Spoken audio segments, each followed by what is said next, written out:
Today, we are tackling one of the titans of veterinary internal medicine, diabetes mellitus, or DM.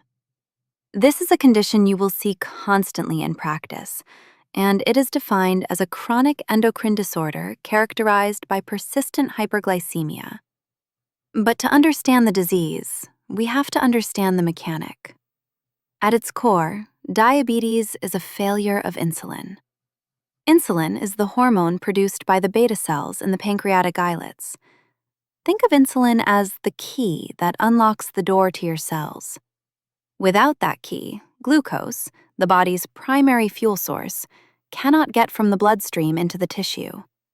This creates a cruel physiological paradox: starvation in the midst of plenty. The bloodstream is overflowing with sugar, or hyperglycemia, yet the cells are starving for energy because they can't access it. In dogs and cats, DM is one of the most common metabolic diseases we treat. The good news?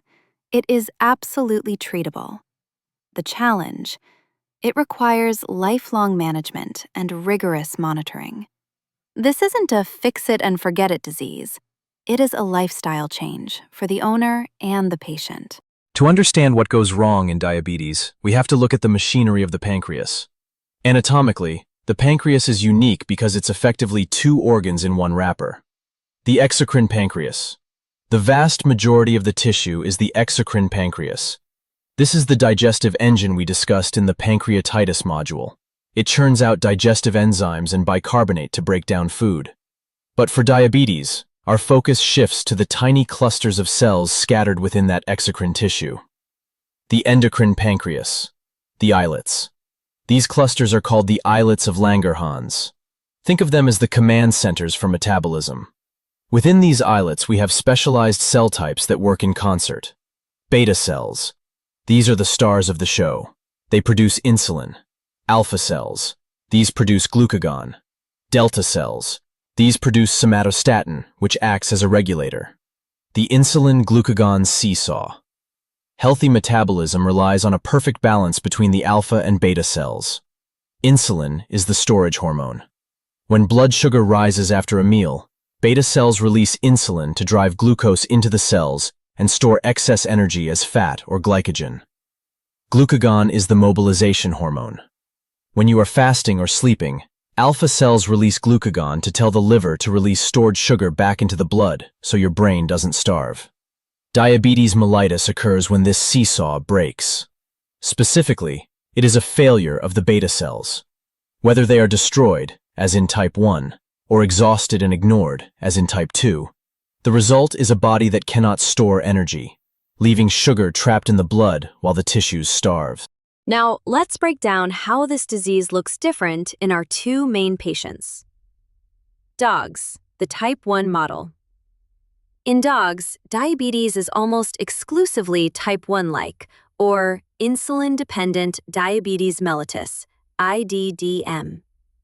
This is usually caused by immune-mediated destruction of the beta cells, or severe pancreatitis. The clinical reality. Because the beta cells are destroyed, these dogs require insulin for life. There is no going back. Secondary causes. We also see secondary diabetes in dogs caused by insulin antagonistic diseases like hyperadrenocorticism, or Cushing's, or the use of drugs like steroids. Gestational diabetes can occur, but it's uncommon. Cats, the type 2 model. Cats are our type 2 patients. Their disease is driven by insulin resistance combined with beta cell exhaustion and amyloidosis, or protein deposition, in the pancreatic islets.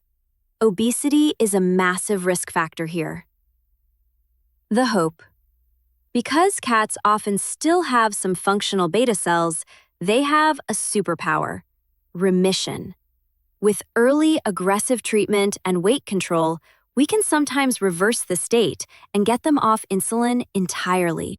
Now that we understand the mechanism, let's talk about the patients sitting in your exam room. The risk profile for dogs and cats is surprisingly distinct. Dogs, the classic profile. For dogs, we are typically looking at middle-aged to older patients. There is a gender bias here. Females are significantly more affected than males. Breed predisposition. Genetics play a huge role. The poster children for canine diabetes are miniature schnauzers, poodles, dachshunds, and beagles. Concurrent disease. History matters. Dogs with a history of pancreatitis or other immune-mediated diseases are at higher risk. Iatrogenic causes. Always check the medication history. Long-term use of glucocorticoids like prednisone or progestins can induce insulin resistance and lead to secondary diabetes. Cats, the lifestyle disease. For cats, the profile flips. It is most common in males rather than females. The number one risk factor: obesity. Just like in human type 2 diabetes, excess fat tissue secretes inflammatory hormones that cause insulin resistance. A sedentary indoor lifestyle compounds this. Breed and age. We see this in older cats, and the Burmese breed has a genetic predisposition that makes them notably high risk. Concurrent conditions. Feline diabetes loves company. Always screen for chronic pancreatitis, hyperthyroidism, and the sneaky endocrine disease, acromegaly, which is excess growth hormone and causes severe insulin resistance. Diet. Finally, diet plays a role. Specifically, high-carbohydrate diets, like dry kibble, can stress the feline pancreas over time. Clinical signs, the red flags. Diagnosing diabetes often starts the moment the owner walks in the door and describes the classic signs. In both dogs and cats, we look for the 4 Ps: polyuria, or PU, which is excessive urination; polydipsia, or PD, which is excessive drinking; polyphagia, a ravenous appetite; and weight loss, losing weight despite that ravenous appetite. That specific combination, eating everything in sight but still losing weight, is the hallmark of diabetes. It signifies that the body is literally breaking down its own muscle and fat reserves because it cannot access glucose. You will also often see a poor, unkempt coat and general lethargy because the animal is chronically energy deprived.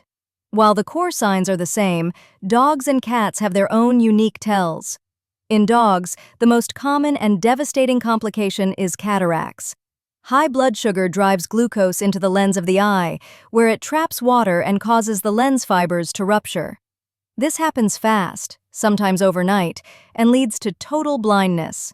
If an owner reports their dog is suddenly bumping into furniture, check the blood sugar immediately. In cats, we look at their legs. Diabetic cats can develop a condition called diabetic neuropathy. The high glucose damages the nerves, leading to a plantigrade stance. Instead of walking on their toes like normal, they drop down and walk on their hocks, or heels. It looks like a rabbit hopping. We also see a shift from obesity in the early stages to severe muscle wasting along the spine as the disease progresses. Confirming diabetes mellitus requires a specific triad of findings: appropriate clinical signs, persistent fasting hyperglycemia, and glycosuria. Blood work. Hyperglycemia and the stress factor. Our primary indicator is persistent fasting hyperglycemia. In cats, we must differentiate true diabetes from stress hyperglycemia. A stressed cat can transiently spike blood glucose, up to 300 milligrams per deciliter, due to adrenaline release. Secondary markers. In dogs, biochemistry often reveals elevated liver enzymes, ALT, ALP, and hyperlipidemia, cholesterol/triglycerides, due to altered lipid metabolism. Imaging. Abdominal ultrasound is recommended to identify comorbidities that cause insulin resistance, such as pancreatitis or hyperadrenocorticism, Cushing's. Urinalysis. A diagnosis cannot be made without a urinalysis. We are looking for glycosuria. The presence of glucose in the urine confirms that the hyperglycemia is not transient and has exceeded the renal threshold, 180 to 220 milligrams per deciliter. Ketones. You must screen for ketonuria. The presence of ketones indicates a dangerous shift to fat metabolism and signals impending diabetic ketoacidosis, DKA, which requires immediate emergency stabilization. A urine culture is highly recommended. Glucose-rich, dilute urine is an ideal medium for bacteria, and many diabetics have silent UTIs without classic straining or polyuria. When distinguishing between stress and disease, run a fructosamine test. It reflects the average blood glucose over the previous 2 to 3 weeks, confirming chronic hyperglycemia. Treating diabetes is about establishing a new rhythm. We rely on two main pillars, insulin and diet. Insulin therapy, the cornerstone. There is no oral pill for this in dogs and rarely for cats. Injectable insulin is the gold standard. However, the drug of choice depends entirely on the species. Dogs, intermediate acting. Dogs typically do best on intermediate acting insulins given every 12 hours. The most common choice is porcine lente, Vetsolin, which is structurally identical to dog insulin.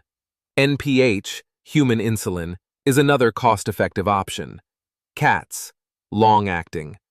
Cats metabolize insulin much faster, so they need long-acting formulations.